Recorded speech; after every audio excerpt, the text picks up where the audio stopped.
अस्सलामुअलैकुम dear students, कैसे हैं आप सब। My name is Mohammad Imran and here I am to teach you physics class first year. Dear students, आज हमने फर्स्ट ईयर के चैप्टर नंबर 3 से एक टॉपिक करना है Newton's laws of motion. Newton's laws of motion बेटा हम बेसिक 3 लॉज स्टडी करते हैं, Newton's first law of motion, Newton second law and Newton third law of motion. ये जो लॉज हैं जैसा कि नाम से ज़ाहिर है बेटा न्यूटन्स लॉज, ये न्यूटन ने पेश किए थे। सर आइजैक न्यूटन इनका नाम था बेटा। इनको हम एम्पेरिकल लॉज भी कहते हैं। एम्पेरिकल लॉज, एम्पेरिकल का मतलब डिड्यूस्ड फ्रॉम एक्सपेरिमेंट्स। ये जो लॉज थे एक्सपेरिमेंट से अखज़ किए गए थे।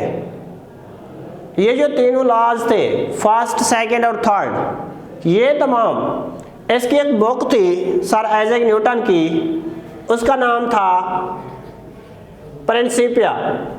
इस प्रिंसिपिया में ये तीनों लॉज मौजूद हैं। ये बुक 1687 में शाया हुई थी। अब ये जो तीनों लॉज हैं फिजिक्स के, valid for low speed, valid for low speed as compare to speed of light. ये जो जितने भी लॉज हैं ये लो स्पीड ऑब्जेक्ट्स के लिए जस्ट वैलिड है।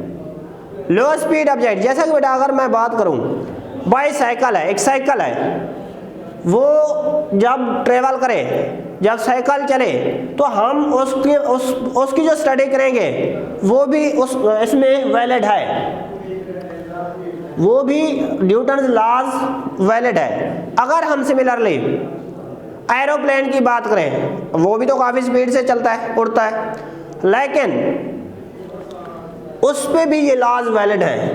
तो फिर किसके लिए वैलिड नहीं है? उन ऑब्जेक्ट्स के लिए वैलिड नहीं है जिनकी speed as compare to speed of light, मतलब तकरीबन स्पीड ऑफ लाइट के इक्वल हो, उनके लिए ये वैलिड नहीं है। अगर मैं बात करूं सब एटॉमिक पार्टिकल्स की, इलेक्ट्रॉन्स, प्रोटॉन, न्यूट्रॉन्स वगैरह, वो तकरीबन ट्रेवल करते हैं स्पीड ऑफ लाइट के करीब करीब, उनके लिए ये लॉज वैलिड नहीं है। उनके लिए एक और मैकेनिक्स है जिसे कहते हैं रिलेटिविस्टिक मैकेनिक्स। वो और टॉपिक है रिलेटिविस्टिक मैकेनिक्स, दरअसल अल्बर्ट आइंस्टाइन ने पेश किया। वो उन ऑब्जेक्ट्स के बारे में स्टडी करेगा जो स्पीड ऑफ लाइट के करीब करीब वेलोसिटी से ट्रेवल करते हैं, लेकिन जो स्लो स्पीड से ट्रेवल करते हैं उस पे न्यूटन्स लॉज वैलिड हैं, तीनों लॉज। अब हम बेटा इनको एक एक करके स्टडी करते हैं। पहले हम देखते हैं फर्स्ट लॉ ऑफ मोशन।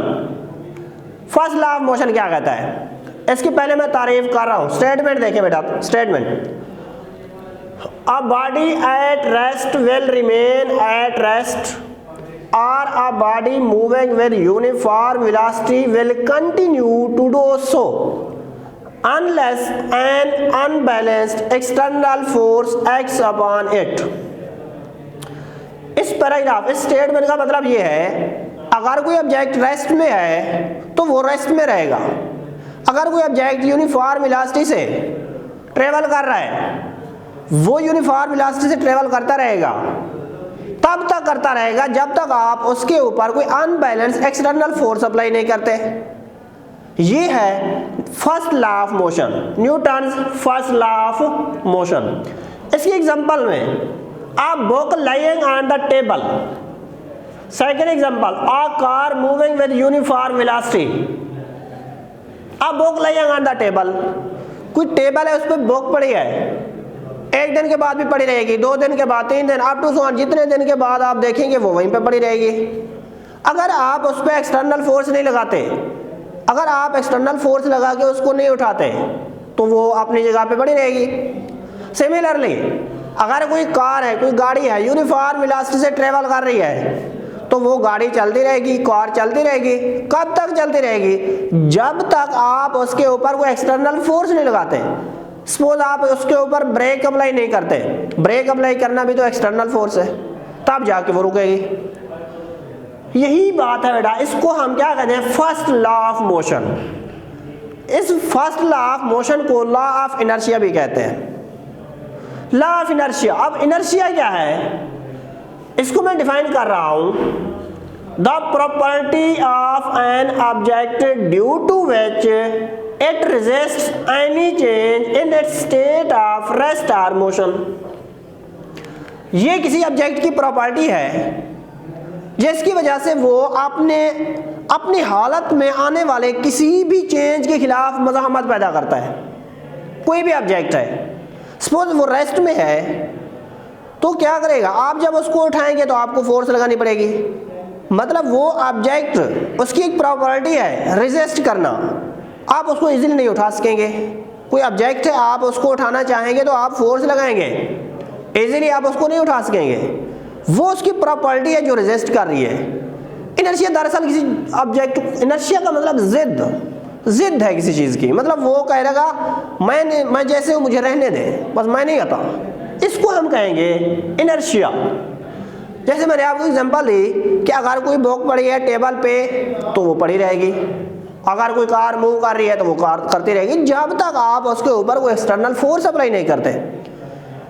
इसलिए इसको हम लॉ ऑफ इनर्शिया भी कहते हैं।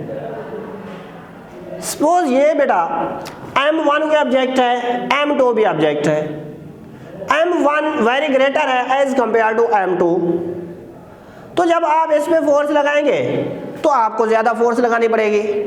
इस पे फोर्स लगाएंगे इसको मूव कराने के लिए तो आपको कम फोर्स लगानी पड़ेगी। इसका मतलब इसका जो इनर्शिया है, इसकी जो जिद है वो ज्यादा है, इसकी कम है। ये कहेगा मैं नहीं चलता, इस पे आपने ज्यादा फोर्स लगानी पड़ेगी। अगर इस ऑब्जेक्ट को आपने मूव कराना है तो आपने ज्यादा फोर्स लगानी पड़ेगी। अगर इस ऑब्जेक्ट को मूव कराना है तो आप कम फोर्स से इसको मूव करा सकते हैं। तो हम कह सकते हैं जो इनर्शिया है m1 के लिए ग्रेटर है m2 से। m1 is greater than m2, inertia m1 का m2 से ज्यादा है। मतलब ये ऑब्जेक्ट ज्यादा रेजिस्ट करेगा इसकी निस्बत, इसलिए हम इसको लॉ ऑफ इनर्शिया भी कहते हैं। तो हम कह सकते हैं mass is a quantitative measure of inertia. मतलब अगर मास ज्यादा होगा तो उसका इनर्शिया ज्यादा होगा, मास कम होगा तो इनर्शिया कम होगा। इसी बेस पे इसको कहा गया है mass is a quantitative measure of inertia. Mass is a quantitative measure of inertia. अब ये था हमारा न्यूटन फर्स्ट लॉ जिसके बारे में हमने कुछ डिस्कस किया है। अब हम आते हैं न्यूटन सेकेंड लॉ की तरफ। Newton second law of motion, इसकी स्टेटमेंट है when a force applied on a body it produces acceleration on its own direction the magnitude of acceleration is directly proportional to the applied force and inversely proportional to its mass।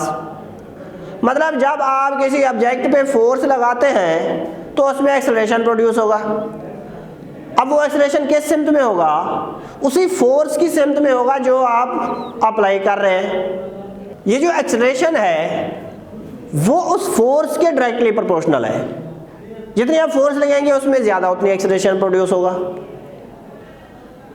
और वो जो acceleration produce होगा वो मास के inversely proportional है। इसकी example मैं आपको देता हूं। सपोज एक ट्रक है, एक साइकिल है, आप एक ट्रक और साइकिल पे इक्वल फोर्स लगा रहे हैं। जब इक्वल फोर्स लगाएंगे ट्रक इतना ज्यादा ट्रक को आप ज्यादा ट्रेवल नहीं करवा पाएंगे और साइकिल को इजीली ट्रेवल करवा सकेंगे। फोर्स सेम है लेकिन फोर्स सेम है, एक्सेलरेशन डिफरेंट है। मास ज्यादा है तो एक्सेलरेशन कम है। ट्रक की मैंने आपको एग्जांपल दी कि ट्रक जब उस पर आप फोर्स लगाएंगे उसका मास ज्यादा है, ज्यादा मास की वजह से उसमें एक्सेलरेशन कम पैदा होगा। साइकिल पे आप जब वही फोर्स लगाएं तो वो तेजी से मूव करेगा, उसमें एक्सेलरेशन ज्यादा होगा। तो दो बातें हुई। एक तो अगर हम फोर्स की बात करें, सपोज एक गाड़ी चल रही है यूनिफॉर्म वेलोसिटी से, मैंने यहाँ पे शो किया है, गाड़ी चल रही है, आप क्या करते हैं फिर आप एक्सीलरेटर दबाते हैं, फोर्स अप्लाई करते हैं उस पर, तो उसका एक्सेलरेशन इंक्रीज हो जाएगा। मतलब आप फोर्स जितना बढ़ाते जाएंगे, एक्सीलरेटर को जितना आप बढ़ाते जाएंगे, दबाते जाएंगे, एक्सेलरेशन उतना ज़्यादा प्रोड्यूस होगा। अब मास की मैंने आपको एग्जांपल दी, अगर मास ज़्यादा है किसी ऑब्जेक्ट का, दो ऑब्जेक्ट्स ने m1 m2, m1 स्मॉलर है m2 ग्रेटर है, m1 का मास कम है m2 का ज़्यादा है, आप दोनों पे सेम फोर्स जब अप्लाई करेंगे तो m1 में जो एक्सेलरेशन प्रोड्यूस होगा वो ज़्यादा होगा, m2 पे जो एक्सेलरेशन प्रोड्यूस होगा वो कम होगा। क्यों? क्योंकि m1 का मास कम है, मास कम है तो एक्सेलरेशन ज़्यादा होगा, क्योंकि एक्सेलरेशन और मास एक दूसरे के इन्वर्सली प्रोपोर्शनल है। मास कम होगा तो एक्सेलरेशन ज़्यादा होगा। इधर देखें, इधर मास ज़्यादा है, मास ज़्यादा होगा तो एक्सेलरेशन कम होगा, क्योंकि हमने कहा हुआ है ऊपर के एक्सेलरेशन मास के इन्वर्सली प्रोपोर्शनल है। ये जो F is equal to ma आपको नजर आ रहा है, इसी चीज को कहते हैं Newton second law of motion, इसी चीज को कहते हैं Newton second law of motion. ये था न्यूटन सेकंड लॉ से रिलेटेड। अब हम देखते हैं Newton third law of motion क्या है। Newton third law of motion, इसको मैं इसमें स्टेटमेंट लिख रहा हूं, action and reaction are equal in magnitude but opposite in direction. Action और रिएक्शन मैग्नीट्यूड में इक्वल होते हैं लेकिन डायरेक्शन उनकी अपोजिट होती है। इनकी मैग्नीट्यूड तो इक्वल है लेकिन डायरेक्शन अपोजिट है। They never acts on same bodies but always acts on different bodies. हमने कहा एक्शन और रिएक्शन, किसी ऑब्जेक्ट पे आप जब सपोज मैं यहाँ बोर्ड पे थप्पड़ मारूं इस तरह से, अब मैंने उस पर एक्शन किया है, उसके बदले में मेरे हाथ में पेन होता है, वो जो पेन है वो बोर्ड रिएक्ट कर रहा है। इसका मतलब बोर्ड जो रिएक्ट कर रहा है वो मेरे हाथ में रिएक्ट कर रहा है। मैंने एक्शन इस पे किया है लेकिन मेरे हाथ में जो पेन हो रहा है वो बोर्ड ने रिएक्ट किया है। मैंने एक्शन किया, उसने रिएक्शन शो किया। अब देखिए ये जो एक्शन और रिएक्शन है सेम ऑब्जेक्ट पे नहीं हो रहे, ये बात ध्यान में रखनी है, डिफरेंट ऑब्जेक्ट्स पे होगा। आप एक्शन इस बोर्ड पे कर रहे हैं तो वो आपको रिएक्ट करेगा, आपके हाथ में रिएक्शन देगा, आपके हाथ में रिएक्शन देगा तो आपका हाथ पेन करेगा। ये है Newton third law of motion, Newton third law of motion. Suppose मैं यहाँ पे ठहरा हूँ, मेरा वेट ये अर्थ पे है, अर्थ में मैं क्या कर रहा हूँ, एक्शन कर रहा हूँ, मेरा एक्शन है, लेकिन वो जो नॉर्मल फोर्स अपवर्ड है वो क्या है, रिएक्शन है। एक्शन और रिएक्शन एक दूसरे के मैग्नीट्यूड तो उनका सेम होगा लेकिन डायरेक्शन उनकी अपोजिट होगी। मैंने बात की they never acts on same bodies but always acts on different bodies. क्यों? क्योंकि अगर वो सेम बॉडीज पे एक्ट करें तो वो एक दूसरे को कैंसल आउट कर देंगे, तो नेट फोर्स ही जीरो हो जाएगी। सपोज ये एक ऑब्जेक्ट है, इधर से मैं एक्शन मतलब इधर से भी आप फोर्स लगा रहे हैं, वो अगर उसी ऑब्जेक्ट पे रिएक्शन भी उसी ऑब्जेक्ट पे आ जाए तो ये दो वेक्टर्स हैं अपोजिट डायरेक्शन में। आपने सेकंड चैप्टर में पढ़ा होगा, जब दो वेक्टर्स अपोजिट डायरेक्शन में ऐड अप होते हैं तो आपके पास नल वेक्टर आता है, तो यहाँ पे नेट फोर्स ही नहीं होगा। अब यहाँ मैंने शो करवाया है कि ये कोई ऑब्जेक्ट है, उस पर आप थप्पड़ मारे, उस पर आप फोर्स लगा रहे हैं, आप एक्शन शो करा रहे हैं, लेकिन उसके बदले में क्या होगा, आपके हाथ में पेन होगा। तो वो ऑब्जेक्ट क्या कर रहा है, आपके हाथ पे रिएक्शन शो कर रहा है। एक्शन और रिएक्शन सेम बॉडी में कभी नहीं होंगे, दो डिफरेंट बॉडीज पे ही होंगे। ये था हमारा Newton third law of motion. Okay, अल्लाह हाफिज़।